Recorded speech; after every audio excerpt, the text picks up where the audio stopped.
নমস্কার আমার প্রিয় ভাই বোনেদের জানাই আজ হচ্ছে উচ্চ মাধ্যমিকের রেজাল্ট। তো আশা করছি সকলের রেজাল্ট ভালো হবে এবং ভালো হয়েছে। আর যাদের রেজাল্ট ভালো হয়নি বলতে কি আশানুরূপ হয়নি, তারা কেউ চিন্তা করবে না। তারা পরবর্তী স্টেপ কী নেবে ভাবছো সেটা ভাবো, সেটা তোমার অভিভাবককে বলো। আর অভিভাবকদের অনুরোধ করছি যে তারা তাদের সন্তানদের রেজাল্ট দেখে চড়াও হবেন না, তাদের পাশে থাকুন। তারা কি করতে চাইছে পরবর্তী স্টেপ সেগুলো শুনুন আর তাদেরকে সাপোর্ট করুন। আপনাদের সাপোর্ট তার জীবনকে আরও উন্নত করে তুলবে।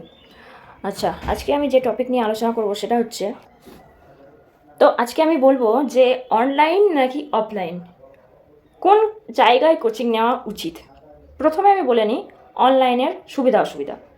দেখো, তুমি যদি অনলাইনে কোচিং নাও তাহলে তুমি তোমার নিজের বাড়িতে বসে নিজের চেয়ার টেবিলে বসে পড়তে পারবে নিজের মতো করে, আর মায়ের হাতের রান্না আর বাবার ভালোবাসা পাবে। এছাড়াও ওই কোচিং ছাড়াও তোমাকে আরও কয়েকটা জিনিস করতে হবে, ওটা আমি এই ভিডিওতে বলছি না, ওটা আমি পরবর্তী কোনো ভিডিওতে বলবো।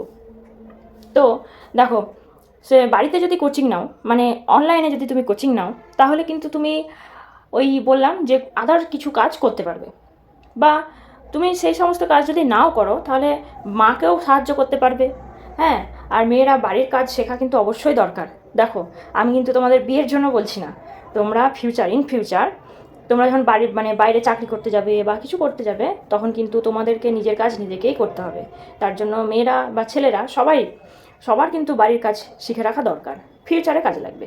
বিয়ের জন্য নয় কিন্তু, আবারও আমি বলছি, বিয়ের জন্য নয়, নিজের জন্য। ওকে। আর এবার বলি অফলাইন কোচিং নিলে কী হবে। অফলাইন কোচিং নিলে তোমার বাড়ির আশেপাশে যদি কোনো সেন্টার থাকে তো ভালো কথা। আর যদি সেই সেন্টার থাকলেও অনেক সেন্টারে কী হয়, ভালো ফ্যাকাল্টি থাকে না, ভালো পড়াশোনা হয় না, ভালোভাবে শেখানো হয় না জিনিস। তো তখন আমাদেরকে কী করতে হয় না, বাড়ি থেকে দূরে কোথাও কোচিং নিতে হয়। তো আমি যদি বাড়ি থেকে দূরে কোথাও তোমরা কোচিং নাও, তাহলে তোমরা তো আর কোচিং সেন্টারে খাওয়া দাওয়া ঘুমানো ওসব করবে না। কোচিং শুধু তুমি 6 ঘন্টা করবে, বাকি তো তোমাকে অন্য কোথাও থাকতে হবে। তার জন্য কিন্তু তোমাকে একটা হোস্টেল বা রুম রেন্ট কিছু একটা নিতে হবে, যার জন্য আলাদা করে খরচ হবে।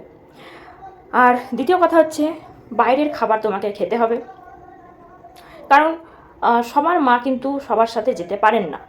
তো যাদের মা যাবেন না তাদেরকে তো বাইরে খেতেই হবে, বাইরে অর্থাৎ কি, ওই হোস্টেলের খাবার খেতে হবে।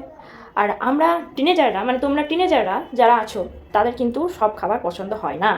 তখন তোমরা কি করো না, জোম্যাটো, সুইগি, আরও যদি কিছু অ্যাপ থেকে থাকে খাবার অর্ডার দেওয়ার, তাহলে তোমরা সেখানে খাবার অর্ডার দিয়ে ফেলো। কিন্তু সেই খাবারটা তোমার শরীরের পক্ষে খুবই ক্ষতিকর, সেটা তোমাদের মাথায় আসে না, এই বয়সে আসবেও না, ঠিক আছে। তো এটা উচিত নয়, এটা শরীরের পক্ষে ক্ষতিকর। তারপরে তুমি বাইরে থাকলে ধরো নানা রকম সমস্যার সম্মুখীন হতে পারো। ধরো তো ওখানে তো ধরো সবাই নতুন লোক, তোমার অচেনা লোক। তো এর জন্য আমার মনে হয় যে অফলাইনের থেকে অনলাইন কোচিং ইজ বেটার। ওকে। কারণ অফলাইনে তুমি তো আদার কোনো জিনিস শিখতে পারছো না, ওইদিকে তোমার অনেক টাকা ইনভেস্ট হবে।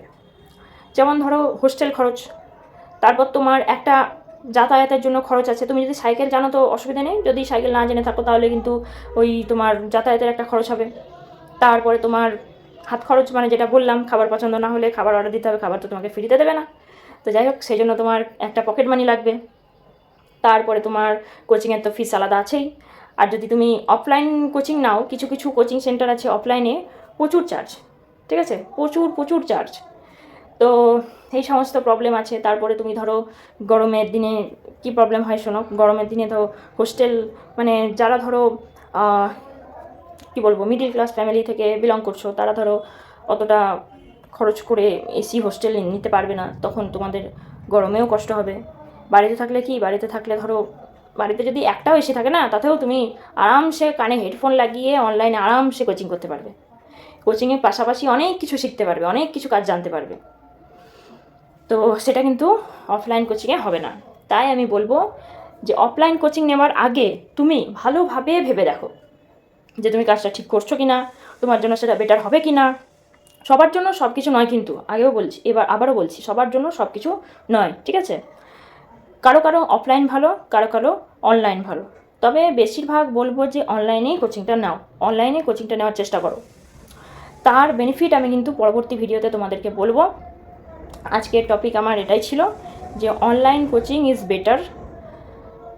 আর আরেকটা কথা, সেটা হচ্ছে যারা ধরো এখনও ভাবোনি কিছু, মানে কী করব না করব কিছু বুঝতে পারছো না, কী নিয়ে পড়বো, কোন এক্সাম দেব, কোন কলেজে ভর্তি হব, কোন কোর্সে ভর্তি হব, তো এর জন্য আমি কিন্তু একটা রুল বলে দিয়েছি আগের আমার ভিডিওতে।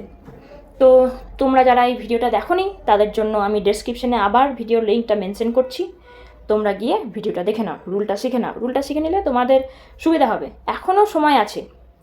আর আরও একটা কথা বলি, যে যারা অফলাইন কোচিং নেবে বলে ভেবেছো, কোনো কোচিং সেন্টারের সাথে কন্ট্যাক্ট করেছো, তো কিছু কিছু কোচিং সেন্টার এমন আছে যারা তোমাকে এমন তাড়াহুড়ো লাগিয়ে দেবে না, মনে হবে যেন কালকে অ্যাডমিশনটা না নিলে বোধহয় আর অ্যাডমিশনই পাবো না।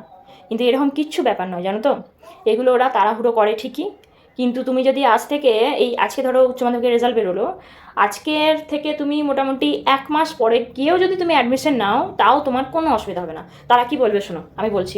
আচ্ছা, আমার এটা ব্যক্তিগত অভিজ্ঞতা থেকে তোমাদেরকে শেয়ার করছি, কারণ আমিও একটা সময় এরকম কোচিংয়ের চক্রে ফেসেছিলাম। যাই হোক, সেসব কথা আমি আবার পরবর্তী ভিডিওতে বলবো। তো কি বলবে তারা সেটা শোনো। তাদেরকে তুমি ফোন করবে, তাদেরকে ফোন করে তুমি বলবে যে আমি এই কোর্সে আমি অ্যাডমিশন নিতে চাই। তো তখন তারা কি বলবে যে হ্যাঁ হ্যাঁ ভর্তি শুরু হয়ে গেছে, 60টা মাত্র সিট, 60টা সিট যদি ফুল হয়ে যায় তাহলে কিন্তু তোমাকে ভর্তি নেওয়া হবে না, হ্যাঁ তাড়াতাড়ি ভর্তি হও। আর এখন যদি তুমি ভর্তি না হও, মানে এখন যদি তুমি ভর্তি না হও তাহলে তুমি পরবর্তী ব্যাচে ভর্তি হলে তোমার এই প্রথম ব্যাচটা বেশি এগিয়ে যাবে, পরবর্তী ব্যাচটা পিছিয়ে থেকে যাবে। হ্যাঁ, বা এরকমও বলতে পারে যে প্রথম ব্যাচে 2-3টে চ্যাপ্টার এগিয়ে যেতে পারে, পরবর্তী যে ব্যাচগুলো আছে সেগুলোতে কিন্তু 2-3টে চ্যাপ্টার পড়ানো হয় না, এরকমভাবেও বলতে পারে। কিন্তু এই সমস্ত কথায় গিয়ে তুমি ভুল সিদ্ধান্ত, তাড়াহুড়ো করে কোনো রকম ভুল সিদ্ধান্ত নেবে না। আগে আমার আগের ভিডিওটা তুমি দেখো, তুমি যদি বুঝতে না পারছো যে কী করা উচিত, কোন পরীক্ষা দেবো বা কী করব, আগের ভিডিওটা দেখো, ওই রুলটা ফলো করো, নিজেকে অ্যানালাইসিস করো। আর এই বয়সে প্রচুর পরিমাণে আবেগ কাজ করে, সেই আবেগকে দূরে সরিয়ে রাখো। এই বয়সে এমনই একটা আবেগ কাজ করে যে তোমার কেউ কেউ পড়াশোনার ক্ষেত্রেই বলছি, কেউ কেউ পড়াশোনার মানে অন্যরকম ডিসিশন নিয়ে ফেলে, যার জন্য তার ইয়ার লস হয়। আবার কেউ কেউ বিয়ের সিদ্ধান্তও নিয়ে ফেলে। যাই হোক, সেটা তাদের ব্যক্তিগত ব্যাপার। কিন্তু আমি তোমাকে বলছি, কোনো রকম কোনো তাড়াহুড়ো করবে না। আগে ভালো করে খোঁজখবর নাও, ওই কোচিং সেন্টারে আগে কোনো দিদি বা দাদা পড়েছে কিনা তাদের সাথে যোগাযোগ করো, পারলে তাহলে আরও ভালো হবে। আর বলবো যে আমার ওই ভিডিওটা দেখো, রুলটা দেখো, রুলটা তোমাদের দেখা অবশ্যই দরকার। তাহলে তোমরা অবশ্যই বুঝতে পারবে যে না, কী করলে কী হতে পারে আর কী না করলে কী হবে না। তো এটাই হচ্ছে বলার, তাড়াহুড়ো করো না। আর আজকে যারা উচ্চ মাধ্যমিকের রেজাল্ট হাতে পেয়েছো, আশা করছি তারা ভালো ফল করেছো, আর ভবিষ্যতেও তোমাদের জীবনে আরও উন্নতি হবে। আর তোমাদের বাবা মাকে বলছি, অভিভাবকদের বলছি যে আপনারা তাদের পাশে থাকুন, যারা আশানুরূপ রেজাল্ট করেনি, তারা ভবিষ্যতে কী করতে চাইছে, কী নিয়ে পড়তে চাইছে, কোন দিকে যেতে চাইছে, ভালো করে তাদেরকে জিজ্ঞেস করুন, বোঝান, আপনাদের মতামত জানান। তারপরে তার ডিসিশন যদি সঠিক হয় তাহলে তাকে যেতে দিন, করতে দিন, যেটা করতে চাইছে সেটা করতে দিন। তো সবাই ভালো থেকো, সুস্থ থেকো। আজকের ভিডিও এতটাই, পরবর্তী ভিডিওতে আবার তোমাদের সাথে কথা বলবো। বাই।